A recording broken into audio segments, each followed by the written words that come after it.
This is channel 253. Beep, boop, boop, boop. On this episode of the Grit and Grain podcast. There might be a time where we bring a brewer in and they want to do some kind of sensory or whatever, and like that we'll do that. But yeah, just not a beer review podcast. We only like Sean and Ron and these guys. A lot of the bars in Tacoma really only ever serve good beer, so there's no reason. I mean, it's always going to be good. Anything we're drinking for these podcasts is always going to be good. So if we mention it, you can trust that it's delicious. We rate it with our damn monies. Yeah, exactly. Yes.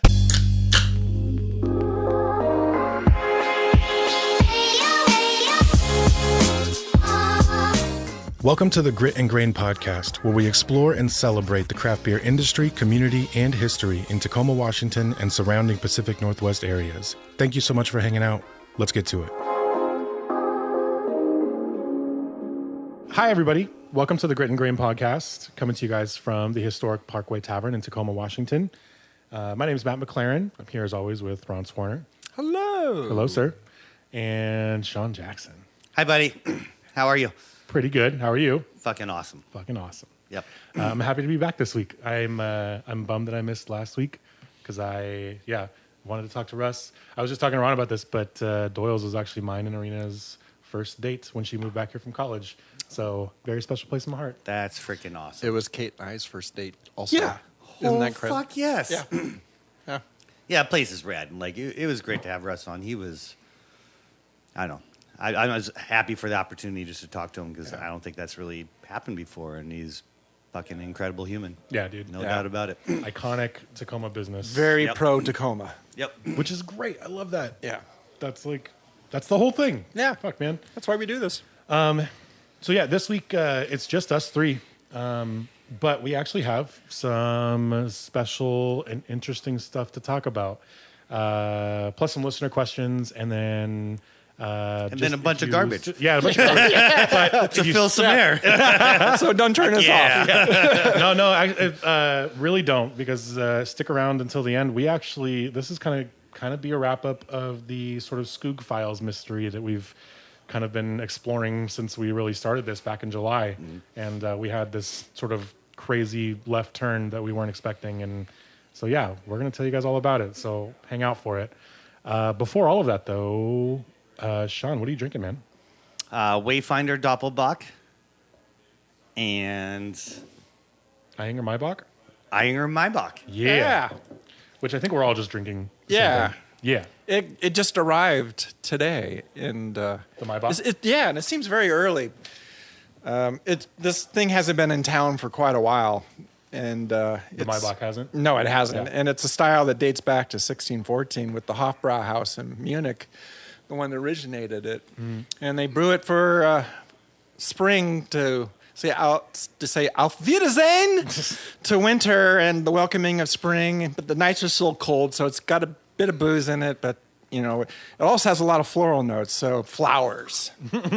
Yeah. And it's also pale because in the 19th century, it's when the pale malts arrived. We're king. Yeah, exactly. So it's not as dark as you would think for a Bock. It's funny. I appreciate the context. I didn't even think about the coming of spring and the floral aroma. Welcome to spring in January. February 1st. Yeah. Or 3rd. It feels springy today. It does feel springy. It's actually sunny out. Yeah. The red room is lit up beautifully, which is great. Once again, if you guys are ever free on Wednesdays at around 4:30 or so, you're welcome to come down and hang out in the red room if there's room. You can't really say a whole lot, but we love a good laugh track. So come and hang and have a beer, and hang out afterwards too, because it is a lot of fun in here on Wednesdays when we record. Eyinger Maibach, and then freaking Wayfinder with the Doppelbock, dude. It's like so good. Yep. Yeah. I was talking to one of my breweries today who was like, they were trying to. It's a brewery that makes a ton of really great beer, but they would like to be able to make more of this stuff, more Doppelbocks, more non-big three beer styles. And they were like, how do you, what's the procedure for getting people to choose that stuff when they're sitting at a bar or looking at a tap list? And Wayfinder does such a good job on every single thing that you kind of just trust it no matter what it is. Even if you don't drink Doppelbocks, you might just grab it because it's a Wayfinder and it's so good every time. And I was like, that's probably the model you can follow. If you're going to do it, just do a really good job. And then hopefully people will kind of just build the trust after a while. But the amount of people that I see pick up like, you know, very traditional, non-contemporary styles of beer just because it was made by Wayfinder is a trip. And it's like beautiful to see. And this is a good example of that. Yeah. Yeah, it is. Yeah, that kind of, I mean, as far as jump into the old Russian River. Yeah, speaking return of to Tacoma. Yeah. I mean, like I think a lot of people are like that was the most excitement I've seen in Washington in most buzz pretty much since they left. Was the next biggest thing that I can remember. For like a beer thing to happen in Washington. I mean, yeah. For anybody who's there's listening, like Holy Mountain, like Yeah. Cloudburst, like there's some good hype, but I like the return of Russian River, at least in our neighborhood, was like we had so many phone calls and there was so much, and that's exciting.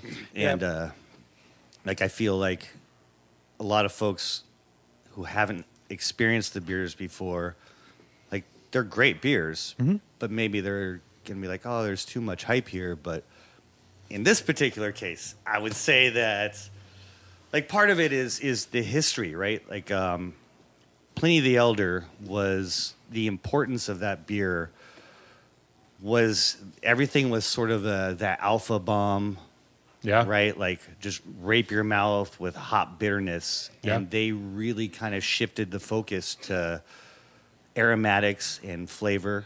And you know, I know they called like Cheater Cheer Pumpkin Eater because they were using some extracts for consistency purposes. Sure. Which is another thing that they really strive for. That kind of the industry was like, no, it just turns out the way it turns out. And that's craft.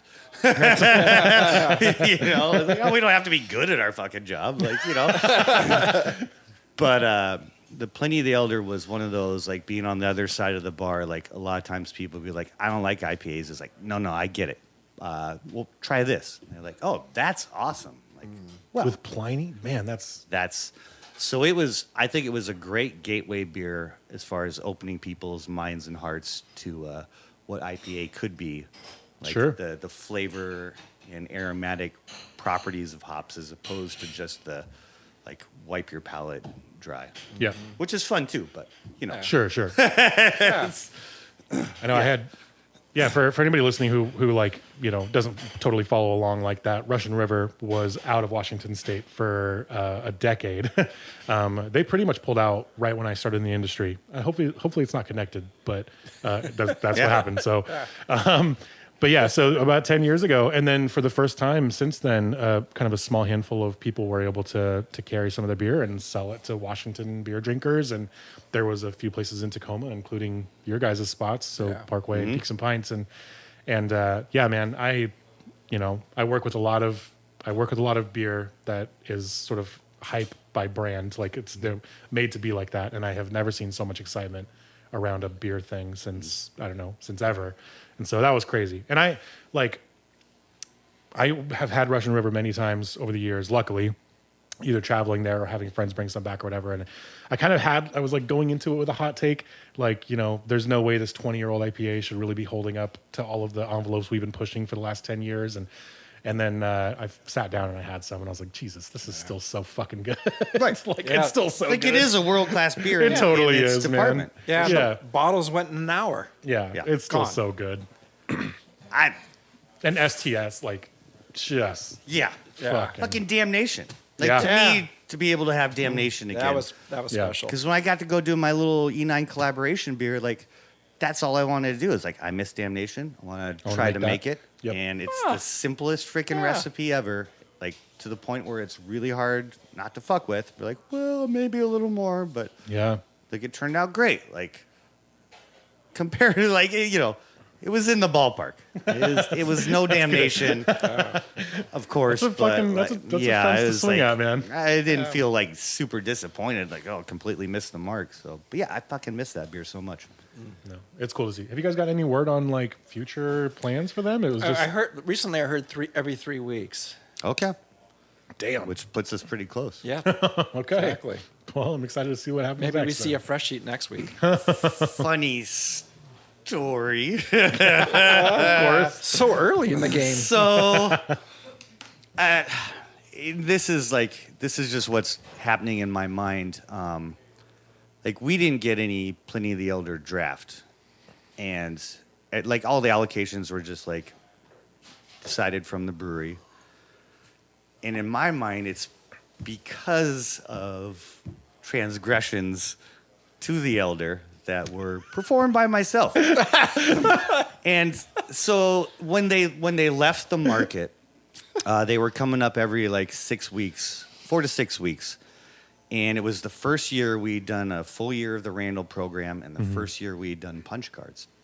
And so we saved our October drop of elder, and then we got our December one. And so New Year's Eve happened to be Monday that year. So we are dealing with the first and last Monday of the year. Yeah. And we Randalled the elder. And, you know, that's the thing that all their shirt POS at the time, like, is like no Randall required. And, like, they're not wrong about that. Yeah. It was fucking delicious. Yeah. We rolled 2 half barrels in a couple hours and some change. Yeah. And the funny thing is we had tapped and we started rolling the Randall, and about 15 minutes into it, the wholesaler rep came in and read us the letter that said, "We're no longer selling to Washington State." And so it was just like this magical moment, like, well, this is like the greatest send-off that you could possibly script. That being said, like, I don't know, maybe that's why we got put in timeout.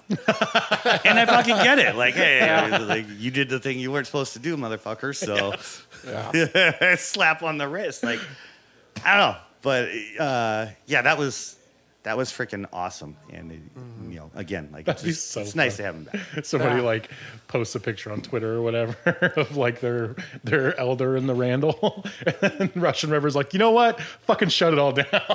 I think it was 12 years ago. And so, like, yeah, I'm not, like, I remember, like, social media wasn't... People weren't selling beer through social media quite that way. Right. Yeah. But it was, like, that was also the time where, like, I'm not going to say that sometimes customers would bring us kegs up from places they traveled to that we shouldn't have tapped. But you could back then, because someone wouldn't freaking post it to Untapped, and someone else would be like, how the fuck did you get that? That's not okay. Because it's your space. Yeah.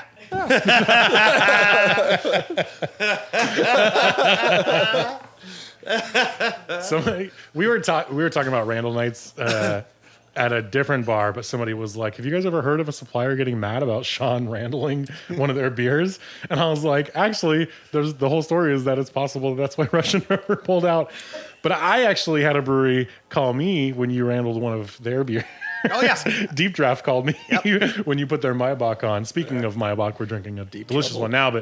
But Deep Draft, for anybody who doesn't know, they're a great little brewery just kind of south of Bremerton. And their brewer kind of he has this crazy history in the beer world because he was a brewer at Thomas Kemper. Thomas Kemper. And if you know your Washington beer history, you know that this dude probably learned how to make lagers with some of the people who are the best lager makers in the Northwest and world in a lot of senses, because they have a lot of accolades to prove that. Yep.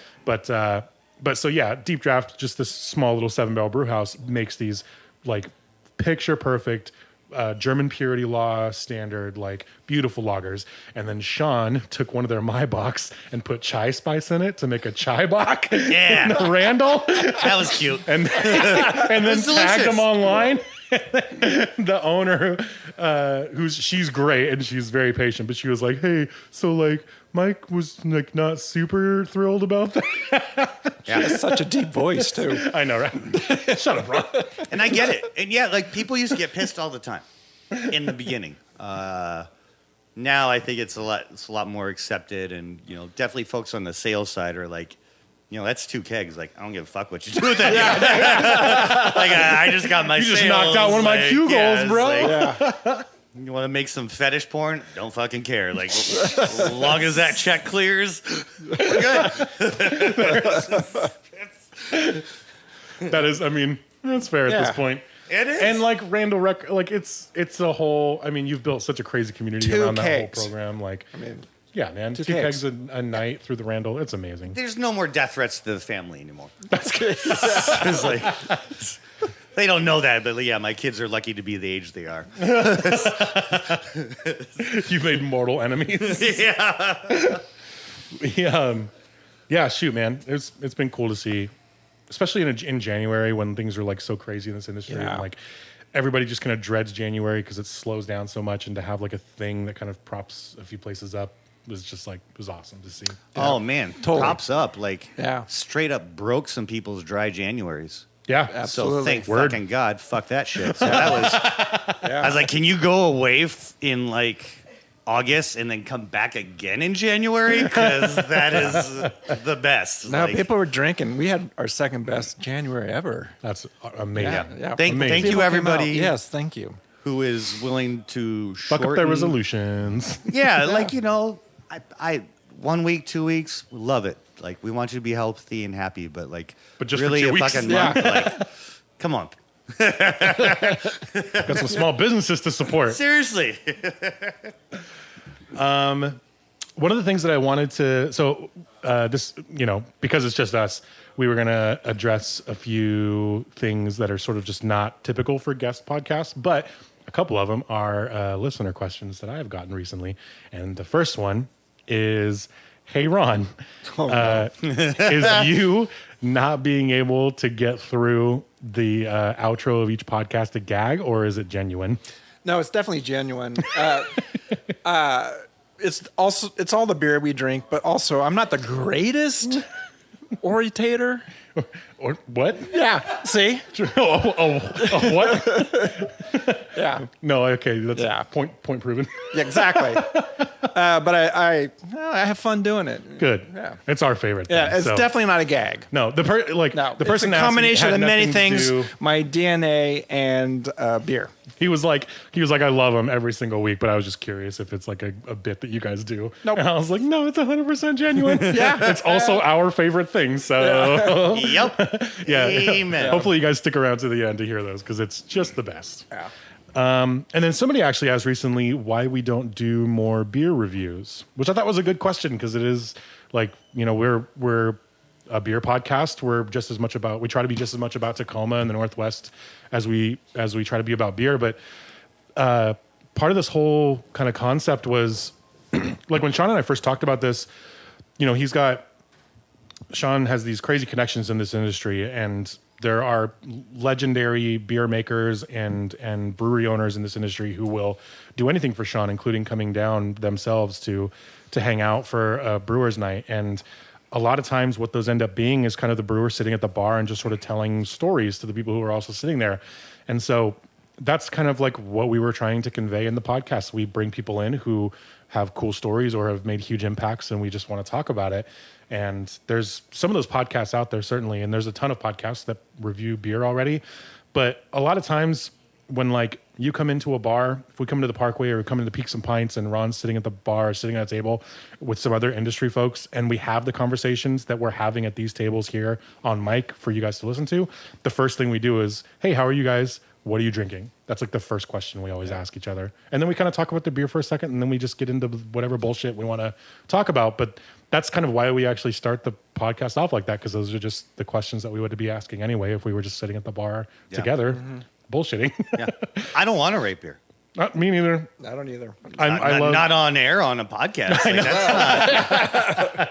not. I mean, like there might be a time where we bring a brewer in and they want to do some kind of sensory or whatever, and like that we'll do that. But yeah, Deal. just not a beer review podcast. We only like Sean and Ron and these guys. A lot of the bars in Tacoma really only ever serve good beer, so there's no reason. I mean, it's always going to be good. Anything we're drinking for these podcasts is always going to be good. So if we mention it, you can trust that it's delicious. We rate it with our damn monies. Yeah, exactly. But yeah, that's why it's not beer reviews. We don't give caps or stars or anything. It's just what are you drinking, and it's probably delicious. And if it's extra delicious, we'll gush about it, just like we did with this Wayfinder, because it's extra delicious. Yep. Amen. But that was a good question. It was a good But question. that is why we don't do that. I'm so glad I'm in the Matt Sean sandwich every week. I love it here. You know, there's a good there's a sandwich in every beer podcast, right? Yeah. Sure. Yeah. You're orating this point. Yeah. beautifully. No, it's true. Like, Yeah. minus one of us, it's just like Yeah. two ends of an Oreo without any cream filling. Exactly. Like, it's not bad, but like, is it really so the borderline. full package? It's not the full package. Yeah. I know. It's very sweet. And yeah, very. Because I know what you're thinking. You're like, well, the Oreo freaking analogy, like, of course you can just rip the top off and eat that separately Yeah, to, but now to there's- change your ratio. But like, Now there are Oreos in the Oreo, right? Didn't Yeah. they come out with like? yeah. I don't know, Oreo- man. And This truly isn't an Oreo gluten-free. podcast. Yeah. You guys are Gluten-free weirdos. Oreos, too. Can you tell we're drinking high ABV German lagers? Yeah. On that note, we are going to take a super quick break. However, do stick around because we do have, like I said, we're going to wrap up some Skoog Files stuff. And yeah, so definitely hang out because it's a good story and I want you guys to all hear it. But yeah, we'll be right back. I know you guys heard the Channel 253 shout out during the break, but I just want to give Doug Mackey a quick shout out anyway because he's awesome and we love him and he always makes us sound so good. So support Channel 253, support Doug's work on all of their podcasts, not just the fun, silly beer one that we do every single week. You're part of this sandwich too, Doug. That's true. I'm kind of like the pickle on the stick. Yeah, maybe the toothpick. No, you're more of the sauce. It's too dry without you. Like, we need you. We do. Yeah. Well, I think you're better than Mayo, man. You're cute. Yep. I would say you're a house He's specialty. Cupid Mayo. Sean was starting another Russian River story. Okay, so Let's hear it. part one is Oh, fuck, there's two like parts. the notoriety of Pliny the Younger. And if you're not familiar, Pliny the Younger is the, I guess we would say, triple IPA version of Pliny the Elder. Yep. It's released, or was typically released in the past in February. I think they bumped it back this year.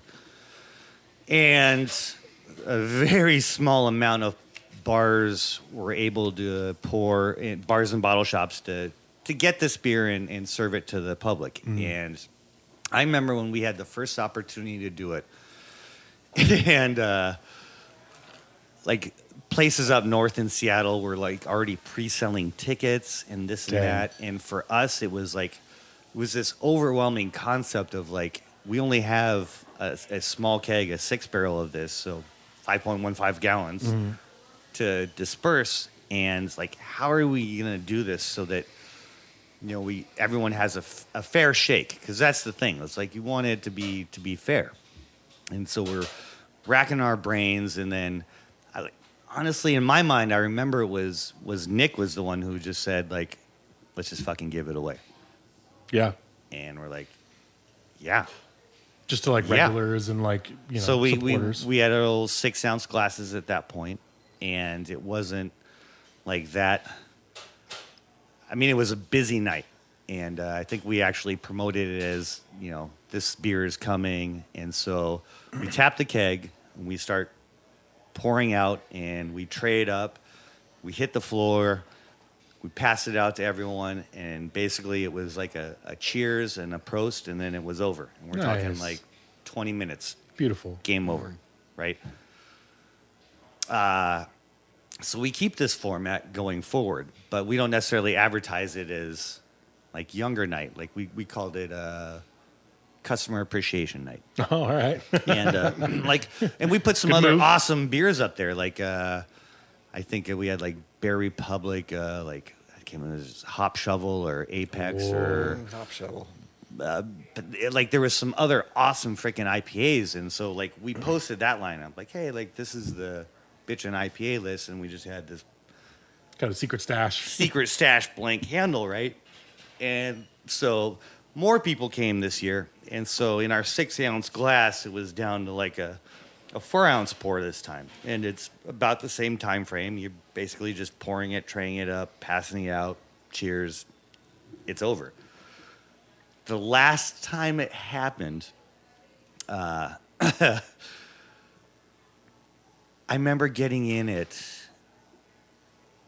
at like 1 o'clock, and we were gonna tap it at 6 o'clock, and we were really ambiguous about. I don't even think we called it Customer Appreciation Day. It was just here's like a day, and there was 3 people that were sitting at the bar. They had been there like since we opened, and they're sitting there and they're slowly drinking beers, and at some point, like we're still like an hour out, so it's getting like 4 o'clock, 4:30. Yeah. And I asked them, I was like, so, like, where are you guys from? Like, they obviously weren't anywhere from here, and they're like, oh, we're from such and such parts of Canada that I haven't heard of. It sounded like it was a good 12-hour voyage to get here. I was like, well, what are you guys doing in town? They're like, we're here because you have the younger. Blew my fucking mind. I'm like, how do you know this? Like, this is creepy as hell. They're like, well, we heard that you had a keg and you might be tapping it today. Wow. It was insane. Snitches get stitches. They were right? So, Yeah, I guess. you know, and at that point, this particular year, we're down to like 2.5, 3 ounces because it's a packed freaking house. Yeah. And that was our last keg of Younger in February. At some point in April, when I was working at E9, Shane and I were going down to Double Mountain to purchase some keg shells, and his truck broke down south of Chehalis. Mm-hmm. And it was a lot of time trying to mechanic things ourselves, and didn't go well. So Jessica came and picked us up, and it was a shitty waste of a day. And we were heading back north, and I was like, man, can we at least stop at Eastside Club? Because I love that place. Dude, shout out to and, Eastside and Club. I miss it so much. It's like the parkway. And, I just don't get down to Olympia enough. So I was like, Yeah. let's at least make this the silver lining on this, shit-ass day. So we stop at Eastside Club, and I can't remember what awesome beers we were having, but it's like, on the far right, there's the nondescript handles. And I remember at some point I was like, hey, what's on over there? And he was like, Plenty of the Younger. I was like, oh. Son I was of a like, bitch. So then the next gentle question is like, can I have some? And strangely, the answer was yes. Like, I didn't have to sign an affidavit, and it was like, well, like, can I have a full glass? I'm like, oh yes. 'Cause I've only ever done it I this got my way. full snifter, and I relished it and enjoyed it. And then it was like I was done. And I was like, oh, here's the double down. I was like, can I have another one? The fucking answer was yes. Just sat there and drank to my heart's content. And like, what a just, bookends of Yeah, dude. administering it. That's like, one of those days where that's you like, just wait. And that would have been the wait best beer ever, no matter what it was. But it was fucking Younger. Yeah. That's awesome. But like in the past, like I could say like I've had it, but like, there's a difference between having a couple ounces of things. Like, yes, you get the flavor profile and this and Totally. that. But to sit and actually enjoy a full fucking vessel, The way the brewer intended. the way my heart intends it. Without cocoa nibs and kiwi. Right. Great idea. Next time Russian River leaves, We're going to send them off. cocoa nibs and kiwi, baby. We're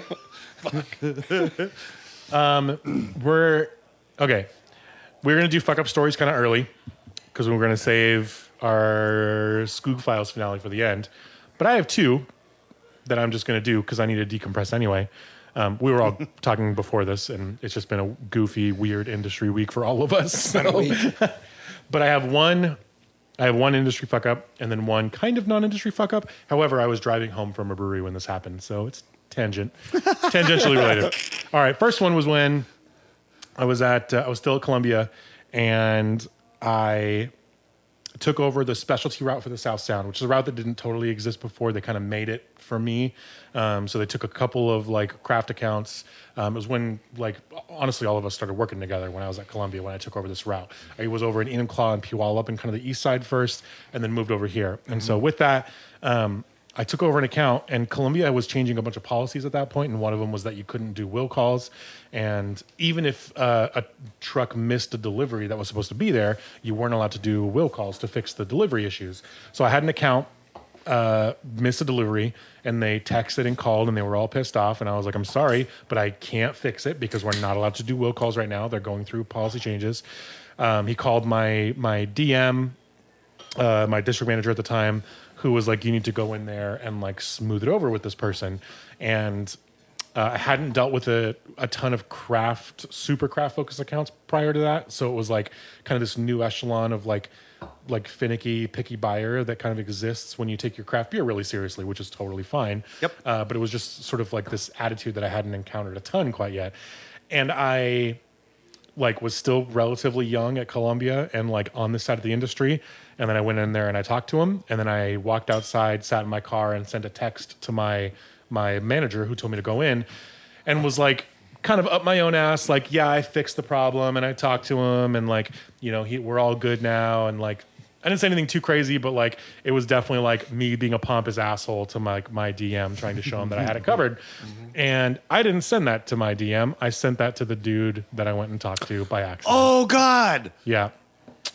And then I coughed and hacked my stomach out of my throat for like 20 minutes, and then tried to find a way to text that guy back and be like, sorry, I'll never see you again now. Like, I didn't know what the fuck to do.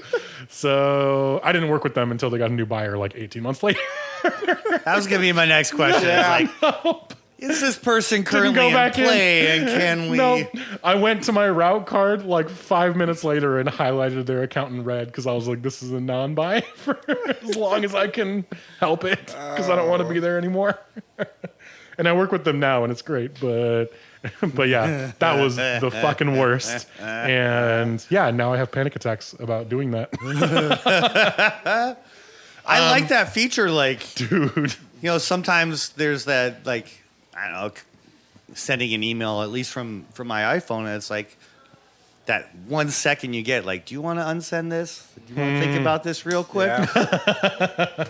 I never have to. Man, I wish. I've never done that shit. But. Fucking worst, dude. Oh, no, it's funny. Like, I've fucked up pretty much everything except that, I think. Well, better knock on all the wood, man.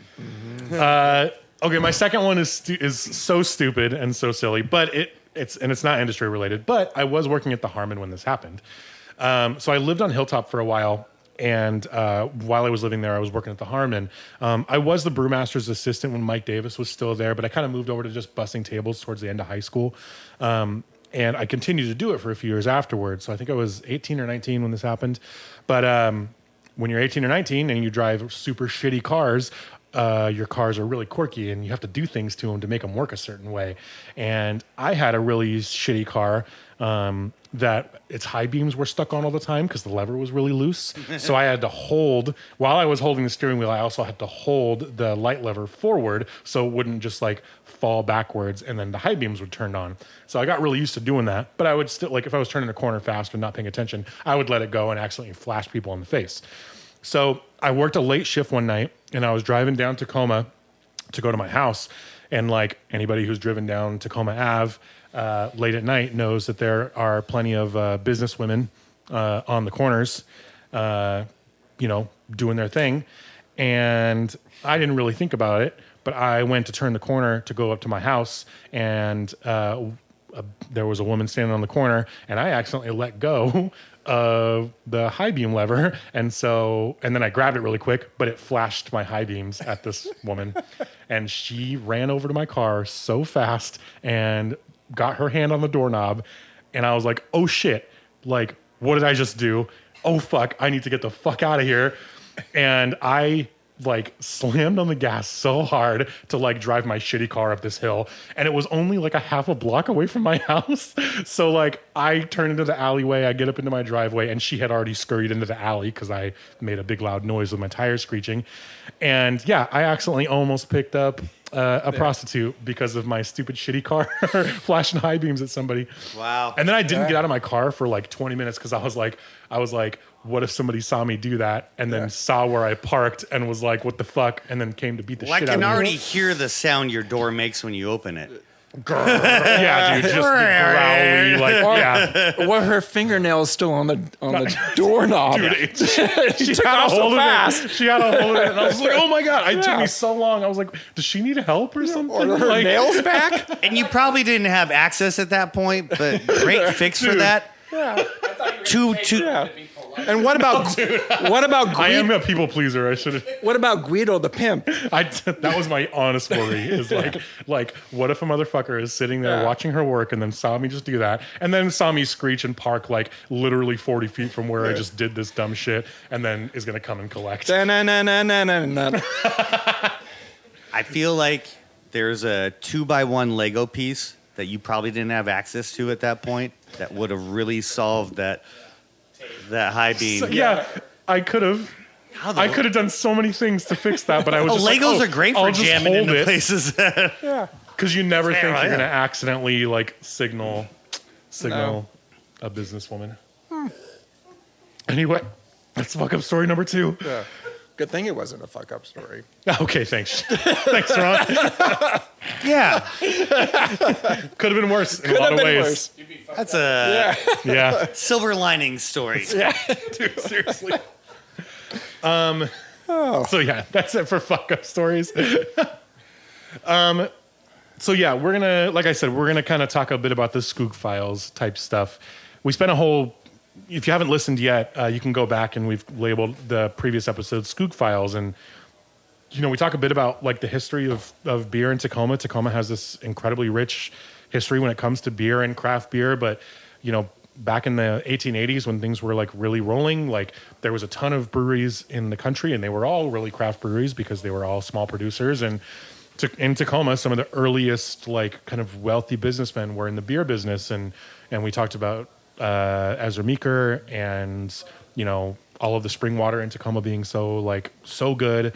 And so Tacoma was just this hub. Like there was a ton of immigration, Balkan and German and for sure. German for sure. And so you had these guys come over who had, you know, speaking of Eyinger, you know, Maybach, these guys who have had this long history of making these beautiful lagers. And so they all come to Tacoma. The fucking water here is like picture perfect for brewing that kind of beer. And there's hops being grown in Puyallup just 25 minutes away from you know, all these springs. And so the brewery district, as we've talked about, the brewery district popped up downtown, and that's where all the breweries are now. But the reason it is called that is because that's historically where all the breweries existed 140 years ago. And with a lot of this actually kind of came, we talked about like the lore of, you know, Prohibition. And you said Washington was 4 years ahead of the rest of the country? 1916. Yeah. So yeah, a few years ahead of everybody else when it came to Prohibition. And so, you know, not a ton of like mob activity really recorded up in Washington or anything like that, but like people were not allowed to drink here for longer than most other parts of the country, which means that people committed a lot more crimes here than most of the other parts of the country. And so part of that was like, you know, little speakeasies and like blind pigs and houses, probably not unlike the Parkway Tavern that eventually just became bars. Yeah. Right. But that was, you know, like we talked about earlier in the episode, like part of the reason that we do this is also to kind of, you know, we're in the Parkway, we're in the oldest tavern in Tacoma, and one that really got its license just a few months after Prohibition ended. And so kind of connecting like the history to sort of like the beer world that exists here now, that is special in a ton of ways, has been like a huge sort of overarching thesis of the podcast. And so when we were talking about the Skoog, it was kind of this whole legendary thing. It was this blind pig that existed during that time, and people were kind of, you know, the rumor was that it still existed. There was kind of some stories about it. It was the basement of somebody's house, and you know, it was close to the water where people were sort of, you know, where people could get easy access to do crime during Prohibition.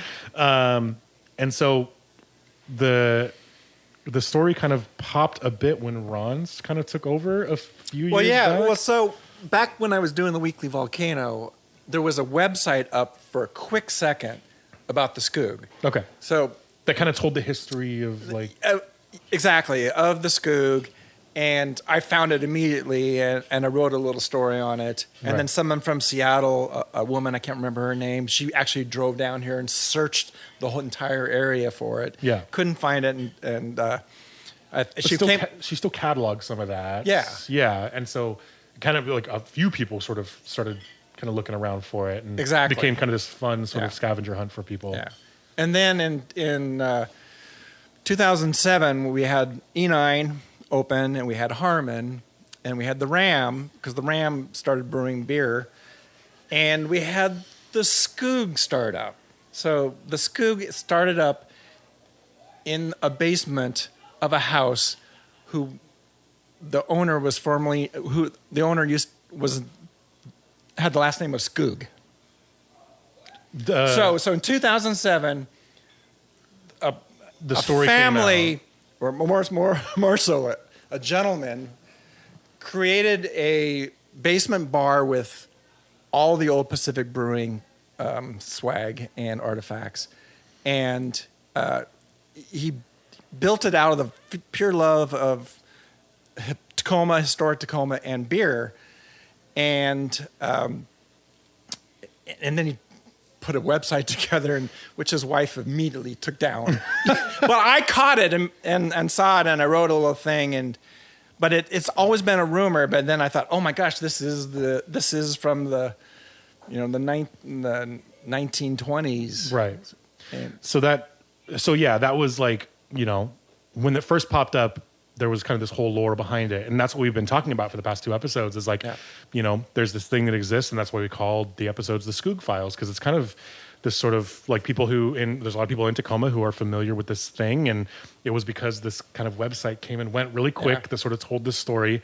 And then there were some people who kind of took it, and it sort of evolved by itself, even after the website was taken down.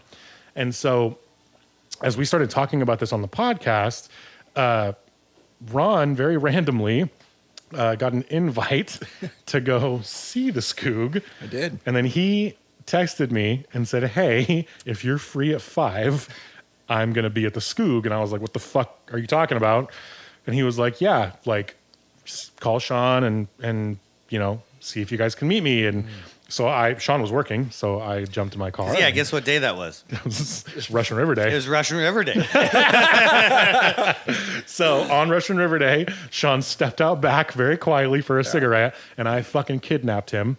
And then we went to the actual Skoog. Yep. Some parts of this were totally true. Like the story that came out and that kind of evolved was like it was in the basement of somebody's house, and it was kind of close to the water, and those things were actually true. And so we pulled up to where it was, and then Ron comes out and meets us and takes us down.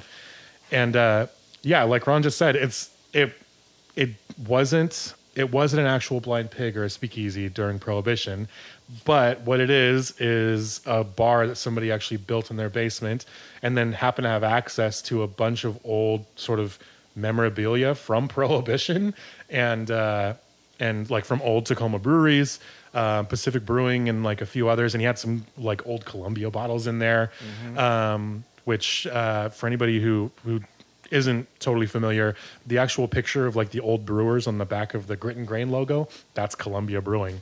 And they were a very, very early Tacoma brewery. And this dude had bottles of their beer in this place. And so the story that actually came out, the one that got published, that Ron saw and some other people saw and kind of like built the story around, was like just a Tacoma citizen who built this bar, wanted to like preserve some of this history, and then actually put together kind of like this living museum in the basement of his house, and then kind of like wrote a story about it, of sort of what he wanted the history of it to be, like what it would have been if it was kind of a real place. But he, of course, tagged some of the breweries that were operating in Tacoma at that time, Right. which is why Ron and other people took notice of it. And then when people started scavenger hunting for this place, his wife was like, hey, you need to take that shit down because people are starting to peek through our windows. Because Ron and his friends are very talented investigators, apparently. And you guys just fucked this guy's whole day up. Yeah. But so yeah, we actually got to go and see it. very briefly because Sean was on the clock and I had to be somewhere too. But yeah, we met the homeowner. And he's a local dude who happened to have this kind of unique access. Weirdly, the brewery industry runs in his family. He had a picture of his great-great-grandfather on the wall who was a cooper who made barrels for breweries, which is crazy. Which is pretty much like, I mean, being the head brewer at that point is fucking awesome. Cooper, though, that's the shit. Yeah, you're really the one. Yeah.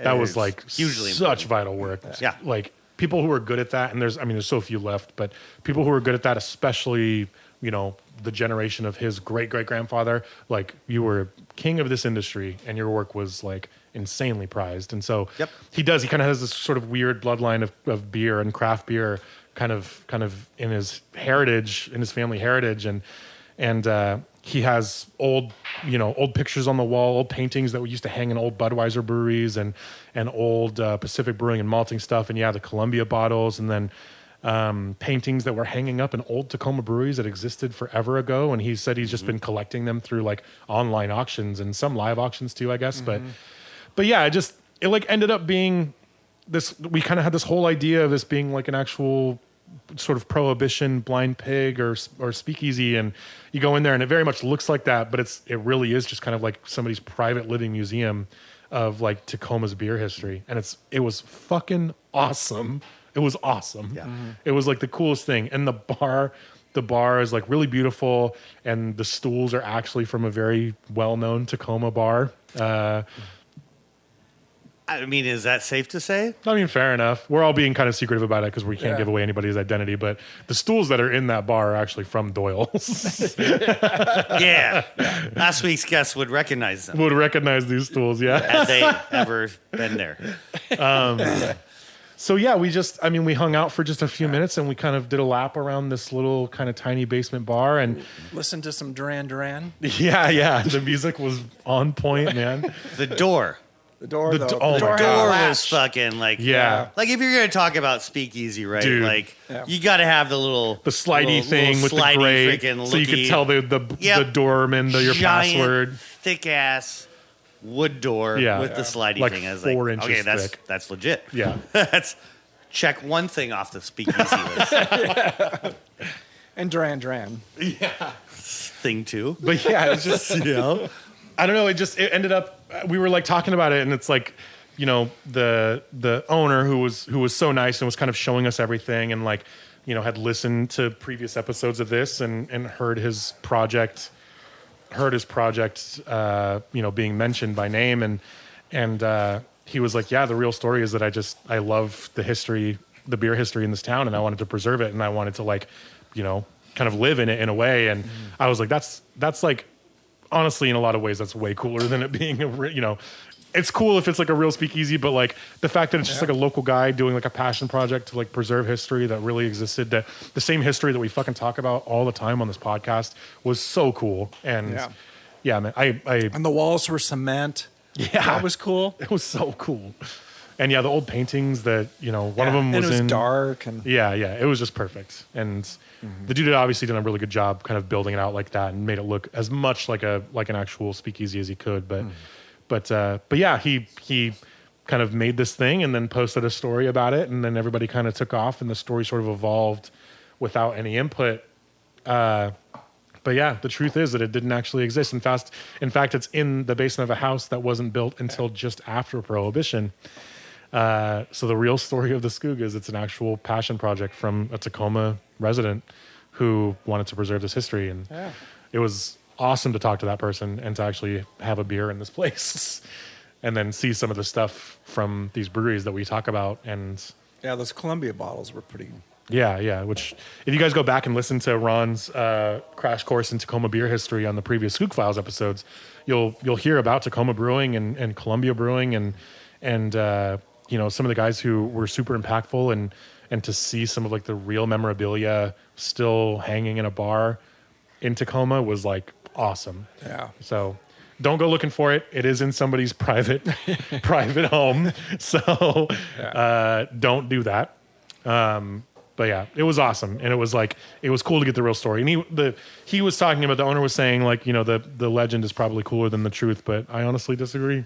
Like, I thought the truth was awesome, and it's like, I don't know, it's everything that we talk about in this podcast. It's everything we love about this industry is the history and how it relates to the world today, and like, it's what I thought was funny. So while we were there, couple of like his neighbors got off work and then came over and sat at the bar and had a beer, and I was like, that's it, like that's fucking so legit, because that's what it was. Like, this dude did make a neighborhood bar. It's in his basement, but like like people can just come over and have a beer at their bar, and like that, like his neighbors were coming through and not leave him any money, and not leave him any money.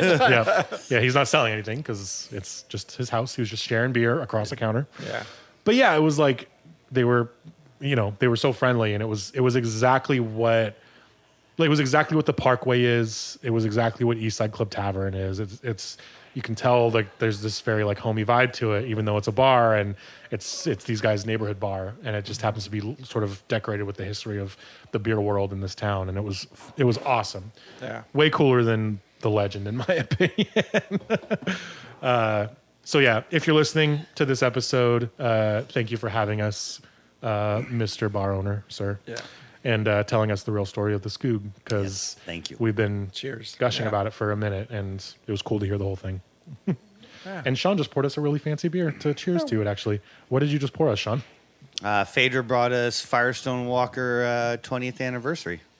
Goodness. Or XX if you're, doing the Roman. What happened? I have two. Mm-hmm. Oh, okay. And on that note, too, like, it solved a lot of questions, because in my mind, a lot of it is like the word speakeasy, right? Like, it's used like, oh, I know a speakeasy bar is like, so they don't have a liquor license, right? Because if you're selling alcohol legally, fuck your little speakeasy shit. Like, oh, you mean your signage is shitty? Oh, you gotta rap us or like ask the guy smoking out there, what's the fucking knocker password? Bathtub gin in Seattle. Fuck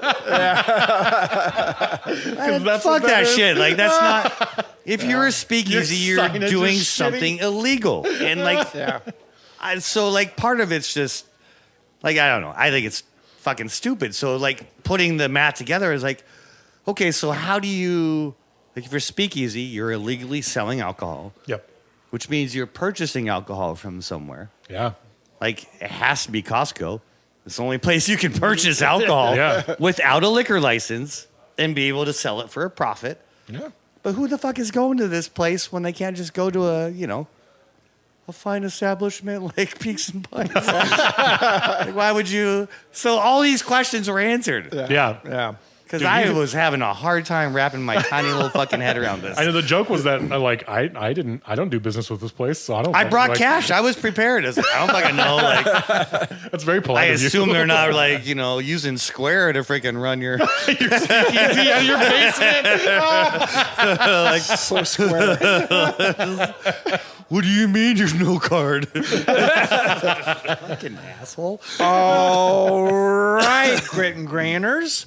Email us at cheers@gritgrainpodcast.com with your comments, opinions, and suggestions for the new Seattle Kraken house band at Jeff Bezos' Climate Pledge Arena, since Seattle supergroup Who Is She, a.k.a. members of Taco Cap, Chastity Belt, and Lisa Prank, have been canned after the band played a version of Le Tiger's My Metro Card with the lyrics changed to, "Oh no, Jeff Bezos. He's such a total jerk. Shut down all the bookstores. Billionaires do not work." Go Kraken. We read and drink everything we receive, and we try to respond as quickly as you can. If not online, then on air. You can subscribe to Grit and Grain on Amazon, hopefully still, Apple Music, Spotify, Google Play, iHeartRadio, and Stitcher. And please leave us a review. Also, check us out on channel 253 Douglas and gritgrainpodcast.com. Be sure to follow us on Facebook, Instagram, and Twitter for episode notes, beer news. And in this time of great transition, as the earth recoils and nations sweat and the world prepares for For the great 2023 meta-conscious roller disco water slide slam dance, one urgent question emerges like a deranged ecstatic gopher to dominate all others. Will you be invited to the Skoog? Hey, listen, we all just want to put on our glad rags and sip some giggle water. But it's like this, doll. The wrong person sees you sipping into that juice joint and you're going to get pinched. If you become the cat's meow and make it to the Skoog's door, play it cool when the wooden latch opens and you see if you're worthy. If this podcast is not what you expected, please alter your expectations. It is possible Mr. Magoo had a perfect vision and was just chronically high. No such thing as a bad time to visit Tacoma. No such thing as too much barley wine. Tune in next Friday for more sweet chatter. Cheers. Cheers.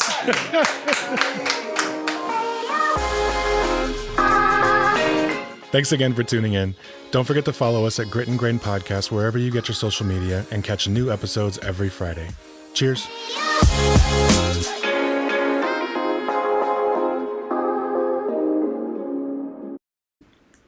Good up. This is Channel 253.